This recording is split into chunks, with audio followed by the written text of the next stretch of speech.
welcome to Second Take, the show that takes a look at the issues behind the news.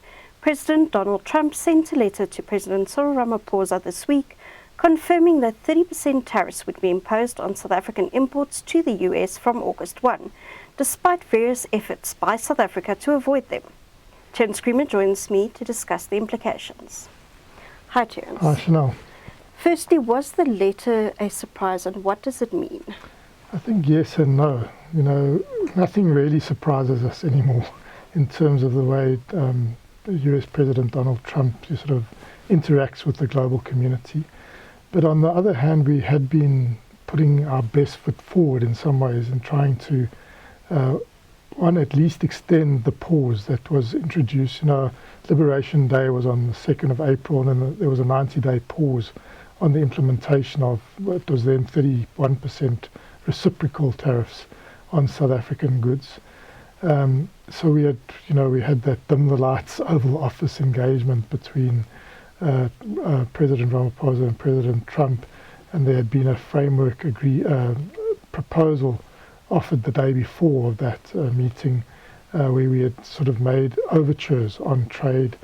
One, we said we'd buy more US gas, or buy US gas to avoid our gas cliff, and that would have been in return for not implementing some of these tariffs. We also offered some deals on the three meats policy that's been lingering for many decades around poultry, pork and beef, and it seemed like there was some sort of maybe potential to have agreements reached, but we hadn't got there yet. And then we had a meeting a couple of weeks ago in Angola, where the US indicated that they were considering a sort of a trade template for sub-Saharan Africa. So that was an indication that and we hadn't seen that template yet. So the indication that maybe that would give the administration a chance to implement an extension to the pause, so that we could see the template, they could digest some of the offers. But we know also that there's this hostile atmosphere between the US and South Africa. There hasn't been much engagement with our G20 chairpersonship, and a lot of the meetings have been the US has been absent. So there is this hostile relationship on non-trade issues as well. So whether it's a surprise, yes, I think somewhat surprised that the pause wasn't extended. On the other hand, we are almost becoming immune to surprises. The implications for South Africa are serious if this comes into play. We do have these few weeks now where the bottom of President Trump's letter leaves some space for continual negotiation. So, but this is an important trading partner for South Africa. For America, not a very important trading partner. We're small. But for us, especially for certain agricultural products which are counter-seasonal, so in some ways it's a shooting oneself in the foot if you impose heavy tariffs on our citrus, for instance. But on the other hand, there's already tariffs in place around automotives that are outside of the reciprocal arrangement, and that's the other big ticket item for South Africa. So yes, it's quite a blow for South Africa, both from a trade perspective, but also from a political diplomacy perspective, where we basically failed. How has South Africa responded?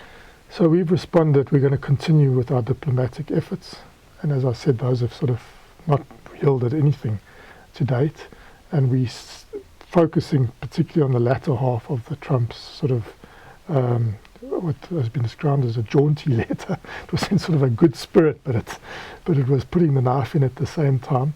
So we're focusing on that sort of window of opportunity that's been left open before August 1 implementation date to try and get some sort of a deal. But we're not alone. There's a number of other countries that are also trying to do that, and it seems to be a sort of a case of a first come, first serve type approach here, and whether we'll get across the threshold in time is very unclear. So we've responded in that way, that we're going to continue with the diplomatic efforts. We still think there's prospects for a deal. We still see the trade relations as vital. We do believe that a number, especially in the agricultural space. There's an opportunity for America to, because it's counter-seasonal. It's not when their farmers will be growing oranges, for instance. So we still believe that there's an opportunity, as well as to get a deal on the non-reciprocal stuff, and that particularly relates to the automotive, where the tariffs have already been applied, the 25% applied. So that is our response, that we're going to carry on talking and hopefully try and avoid the worst. What is the likely outcome? Well, I think that South Africa must expect that some sort of tariff regime is now here to stay. So we had this sort of golden age of AGOA, which we didn't take full advantage of. That still theoretically exists until September, when Congress considers it, but in all likelihood either AGOA will go away, or South Africa will be excluded from AGOA or graduated out of AGOA. So I think tariffs are here to stay in some form.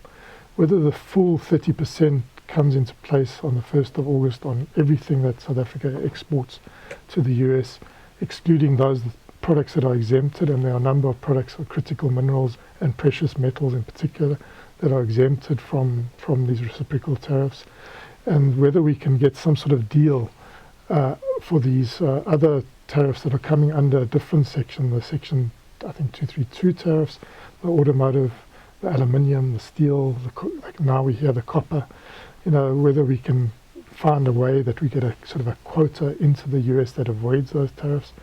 It's fairly unclear, but we are in a world where tariffs are going to prevail between South Africa in some format. And also we're going to have to watch the non-reciprocal investigations, the investigations that we know that steel and aluminium and automotives, for instance, have already been, and copper now, there's already an imposition of tariffs. There's other reviews that are underway on critical minerals and other areas. So those exemptions that we think are embedded are not necessarily there. I think we're going to have to watch that very closely.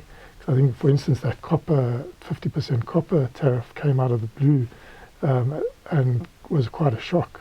So even if we avoid the 30%, the reciprocal tariff through some deal, there's threats of other tariffs. So that means South African companies that export to the US are going to have to really tighten up the way they approach that market. Have they got good relationship with the buyer side? Are they able to sort of offset some of these tariffs through the way they have to use those relationships? It's really difficult stuff. But I think ultimately it's forcing South African exporters to look to other markets and look away from the US, because there's going to be some form of protection and we are going to be impacted. So our trade policy is now coming to the fore again. I think we've gone through a period where trade wasn't a big focus for South Africa.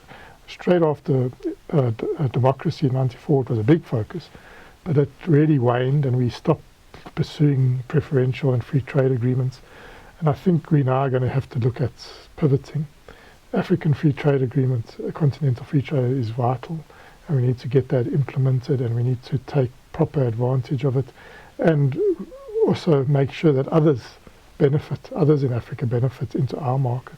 So it can't be one way, but we're going to have to look at definitely consolidating our vital relationship with the Europeans, and then looking eastwards more and more, I think, for our trade, trying to leverage the BRICS bloc.